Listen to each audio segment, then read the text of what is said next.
हम लोग प्लांट के बारे में स्टडी कर रहे हैं और प्लांट में हम देख रहे थे कि फोटोसिंथेसिस कैसे होता है, यानी कि लाइट के प्रेजेंस में फूड का निर्माण कैसे होता है, फूड का फॉर्मेशन कैसे होता है, यानी कि फूड कैसे बनाया जाता है।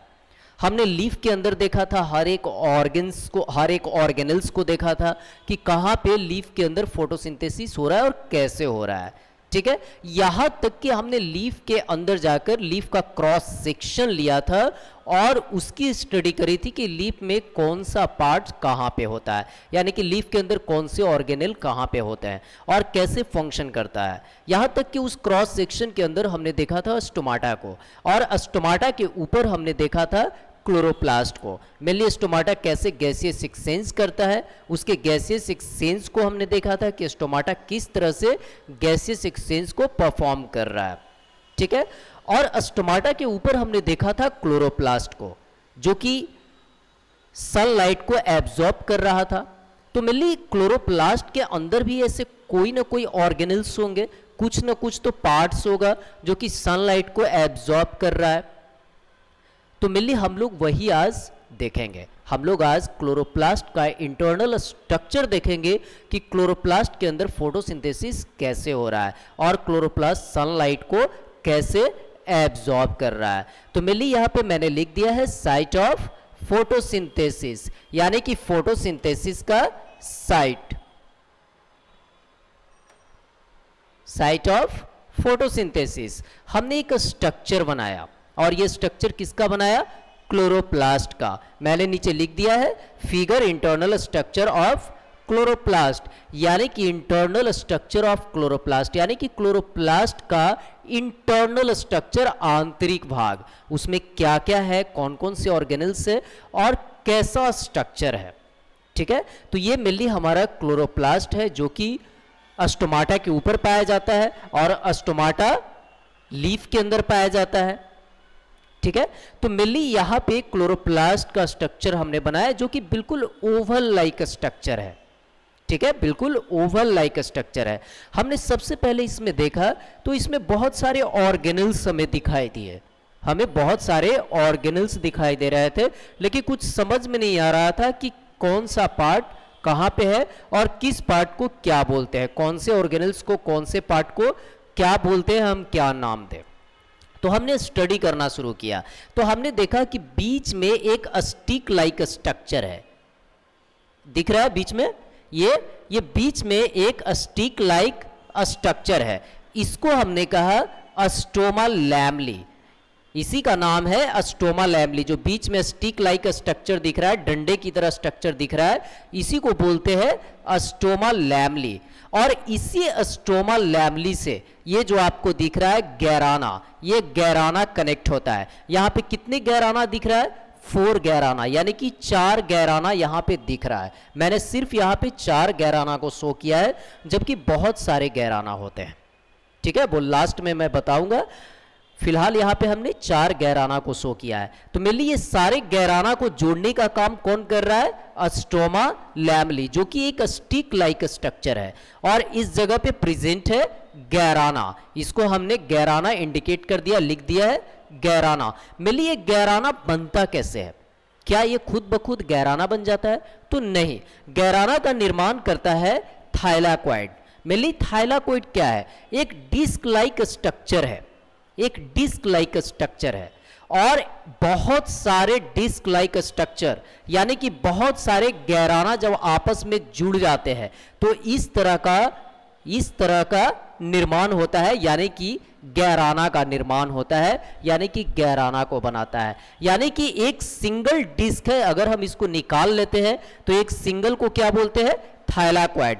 और अगर बहुत सारे थाइलाकोइड आपस में अरेंज हो गए, आपस में जुड़ गए, तो कंप्लीटली क्या बोलते हैं? गैराना, यानी कि यही है गैराना। और इसी गैराना के ऊपर प्रेजेंट होता है क्लोरोफिल, यानी कि यहीं पे क्लोरोफिल का निर्माण हो रहा है, क्लोरोफिल का फॉर्मेशन हो रहा है और क्लोरोफिल सनलाइट को एब्जॉर्ब करेगा। मेनली गैराना कभी भी ट्रांसवर्स नहीं होता, बल्कि ये हमेशा लॉन्गिट्यूडनल मोड में होता है, ताकि जैसे ही प्लांट के लीफ पे सनलाइट पड़े, यानी कि सूर्य की रोशनी पड़े, तो ये फटाफट सनलाइट को एब्जॉर्ब कर ले और सनलाइट को एब्जॉर्ब करके सनलाइट के अंदर जो एनर्जी है उस एनर्जी को स्टार्च में कन्वर्ट करना शुरू कर दे। अब देखो, गैराना ने सनलाइट को एब्जॉर्ब किया, ठीक है, और इसी जगह पे यानी कि क्लोरोप्लास्ट के अंदर ऑलरेडी यहां पे अस्ट्रोमा होता है। अस्ट्रोमा यानी कि क्लोरोप्लास्ट के अंदर जो लिक्विड पार्ट है यानी कि वाटर है, उसी को बोलते हैं अस्ट्रोमा यानी कि फ्लूइड मैट्रिक्स। अस्ट्रोमा यानी कि फ्लूइड मैट्रिक्स, जो कि क्लोरोप्लास्ट के अंदर प्रेजेंट लिक्विड पार्ट है, वाटर है। अब ये लिक्विड है तो इसके अंदर, क्लोरोप्लास्ट के अंदर जितने भी सब्सटेंस है वो लिक्विड के अंदर है, यानी कि सॉल्यूबल, जो भी सॉल्यूबल सब्सटेंस है वो लिक्विड के अंदर मिक्स है, तो इसलिए इसको कहा फ्लूइड मैट्रिक्स और कंप्लीटली इसे नाम दिया अस्ट्रोमा, ठीक है। अब देखो यहां पे वाटर ऑलरेडी आ चुका था क्लोरोप्लास्ट के अंदर, ठीक है, और इसी के अंदर क्लोरोप्लास्ट के अंदर ऑलरेडी CO2 भी आ चुका था, यानी कि जब स्टोमाटा ने गैसियस एक्सचेंज किया था तो वो गैस यानी कि गैसियस एक्सचेंज में जो CO2 इंटर किया था वो CO2 कहां गया था? क्लोरोप्लास्ट के अंदर। क्लोरोप्लास्ट के अंदर CO2 भी आ चुका था, यानी कि इस फ्लूइड मैट्रिक्स के साथ यानी कि स्ट्रोमा के साथ ऑलरेडी यहां पे CO2 भी मिक्स था, ठीक है, और यहां पे ऑलरेडी वाटर भी प्रेजेंट था। अब ये सारे वाटर और CO2 कहां जाएगा? गैराना के अंदर, और साथ में यहां पे गैराना ने सनलाइट को एब्जॉर्ब किया। अब यहां पे CO2 और वाटर की मदद से यानी कि कार्बन डाइऑक्साइड और वाटर की मदद से सनलाइट को स्टार्च में कन्वर्ट कर दिया जाएगा, ठीक है। अब जैसे ही सनलाइट के अंदर प्रेजेंट एनर्जी स्टार्च में कन्वर्ट होगा, वो स्टार्च यहां पे स्टोर्ड हो जाएगा, स्टार्च या शुगर। मेनली ग्लूकोज या शुगर किस फॉर्म में बन रहा है? स्टार्च के फॉर्म में बन रहा है। यही स्टार्च क्लोरोप्लास्ट के अंदर स्टोर्ड हो जाएगा। अब यहां से अदर सेल्स में जितने भी सेल्स है, जहां पे भी रिक्वायरमेंट होगा ये ट्रांसफर करेगा, ये ट्रांसफर होगा, स्टार्च यहां से ट्रांसफर होगा और फिर टूटेगा एनर्जी के फॉर्म में और उसी एनर्जी को प्लांट यूज करेगा, ठीक है। अब देखो इसके बाहर मेनली हमने बाहर का स्ट्रक्चर छोड़ दिया था, तो मेनली क्लोरोप्लास्ट के बाहर दो मेम्ब्रेन है, टू मेम्ब्रेन से घिरा हुआ है, टू मेम्ब्रेन से ये घिरा हुआ है, ठीक है। बाहर वाले मेम्ब्रेन को बोलते हैं आउटर मेम्ब्रेन और अंदर वाले मेम्ब्रेन को बोलते हैं इनर मेम्ब्रेन, यानी कि जो अंदर की ओर मेम्ब्रेन है उसे बोलते हैं इनर मेम्ब्रेन और जो बाहर की ओर मेम्ब्रेन है उसको बोलते हैं आउटर मेम्ब्रेन। मेनली यही था क्लोरोप्लास्ट, यही है क्लोरोप्लास्ट का स्ट्रक्चर और यही है इसका कॉन्सेप्ट। तो यहां पे हमने आउटर मेम्ब्रेन को देखा, इनर मेम्ब्रेन को देखा, गैराना को देखा, ठीक है। गैराना का निर्माण किसने किया? थैलाक्वाइड ने। और इसी जगह पे है स्टोमा लैमली। स्टोमा लैमली क्या कर रहा है? सारे गैराना को आपस में कनेक्ट करने का काम कर रहा है, जोड़ने का काम कर रहा है। उसके बाद यहाँ पे स्टोमा प्रेजेंट है जिसे कहा फ्लूइड मैट्रिक्स, ठीक है। इसी जगह पे स्टार्च है, यानी कि ग्लूकोज शुगर किस फॉर्म में है? स्टार्च के फॉर्म में, ठीक है। अब देखो इधर हमने यहाँ पे लिख दिया है, कुछ नोटेबल पॉइंट है। 40 to 60 chloroplast in one plant cell and one chloroplast into 100 guarana, यानी कि 40 to 60 chloroplast in one plant cell, यानी कि एक प्लांट सेल के अंदर, प्लांट के एक सेल के अंदर कितने क्लोरोप्लास्ट होते हैं? 40 to 60, यानी कि 40 से 60 chloroplast only for one plant cell के अंदर प्रेजेंट होता है, यानी कि एक प्लांट सेल के अंदर 40 to 60 क्लोरोप्लास्ट होता है, 40 से 60 क्लोरोप्लास्ट होता है। यानी कि प्लांट के एक सेल की हम स्टडी करेंगे तो उस एक सेल में हमें इस टाइप का 40 से 60 क्लोरोप्लास्ट दिखेगा। यह क्लोरोप्लास्ट का स्ट्रक्चर है। और एक प्लांट सेल के अंदर कितने क्लोरोप्लास्ट होते हैं? अप्रॉक्स लगभग 40 से 60।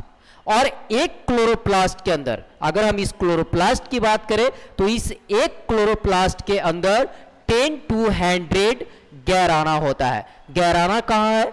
ये है गैराना। तो मेनली एक क्लोरोप्लास्ट के अंदर कितने गैराना होते हैं? 10 to 100 गैराना। यहां पे हमने कितने गैराना को शो किया है? सिर्फ 4, यानी कि 4 गैराना को शो किया है। लेकिन एक्चुअल में एक क्लोरोप्लास्ट के अंदर कितने गैराना होते हैं? 10 to 100 गैराना। तभी तो फटाफट सनलाइट होता है, सनलाइट को एब्जॉर्ब किया जाता है और फोटोसिंथेसिस होता है। ठीक है, अब देखो next, chlorophyll absorb light at both end of visible spectrum blue and red, यानी कि क्लोरोफिल लाइट को एब्जॉर्ब करेगा फोटोसिंथेसिस के लिए, सनलाइट को एब्जॉर्ब करेगा फोटोसिंथेसिस के लिए। उसमें सबसे ज्यादा ब्लू एंड रेड लाइट का एब्जॉर्प्शन होता है, यानी कि ब्लू और रेड लाइट की मदद से ही फोटोसिंथेसिस होता है। फोटोसिंथेसिस के लिए इसी लाइट को एब्जॉर्ब किया जाता है सबसे ज्यादा, और ग्रीन लाइट को सीधा रिफ्लेक्ट कर देता है, सीधा इसका रिफ्लेक्शन हो जाता है। क्यों? क्योंकि यहां पे ऑलरेडी ग्रीन पिगमेंट है क्लोरोफिल, गैराना के ऊपर ऑलरेडी क्लोरोफिल प्रेजेंट है जो कि सनलाइट को एब्जॉर्ब कर रहा है, और क्लोरोफिल फोटोसिंथेटिक पिगमेंट होने के साथ साथ ये कलर पिगमेंट भी है जो कि प्लांट को ग्रीन कलर इंपार्ट करता है। तो यहां पे ऑलरेडी जब ग्रीन पिगमेंट है जो कि कलर प्रोवाइड कर रहा है, तो सनलाइट के अंदर जो एनर्जी, सनलाइट के अंदर जो कलर है, 7 कलर है, उसमें से ग्रीन कलर को ये रिफ्लेक्ट कर देगा। ये ग्रीन कलर को एक्सेप्ट नहीं करता है, रिसीव नहीं करता है। जैसे ही 7 कलर सनलाइट इस पे पड़ेगा, और सनलाइट में 7 कलर है, और उसमें से ग्रीन लाइट को ये सीधा रिफ्लेक्ट कर देगा, क्योंकि यहां पे ऑलरेडी ग्रीन पिगमेंट है, और उसी ग्रीन कलर को हमारी आईज रिसीव करती है, और तब हमारी आईज पे इमेज बनता है प्लांट का, और इसी कारण से प्लांट हमें ग्रीन दिखता है। ठीक है, इसी रिफ्लेक्शन की वजह से प्लांट हमें ग्रीन दिखता है, क्योंकि प्लांट के अंदर प्रेजेंट क्लोरोफिल ग्रीन कलर को एक्सेप्ट नहीं करता है, इसे रिजेक्ट कर देता है, इसे रिफ्लेक्ट कर देता है, और उसी रिफ्लेक्शन की मदद से प्लांट हमें ग्रीन दिखता है। ठीक है, next, there are 9 types of chlorophyll, important chlorophyll A and B. Mainly total chlorophyll 9 types के हैं, 9 तरह के क्लोरोफिल है, जिसमें सबसे important chlorophyll A and B है। ठीक है, तो यही था हमारा chloroplast, internal structure of chloroplast, जिसका कॉन्सेप्ट हमने देखा। ठीक है, एनी डाउट? अगर कहीं पे कोई दिक्कत है तो बोलो, बता दूंगा। Any question?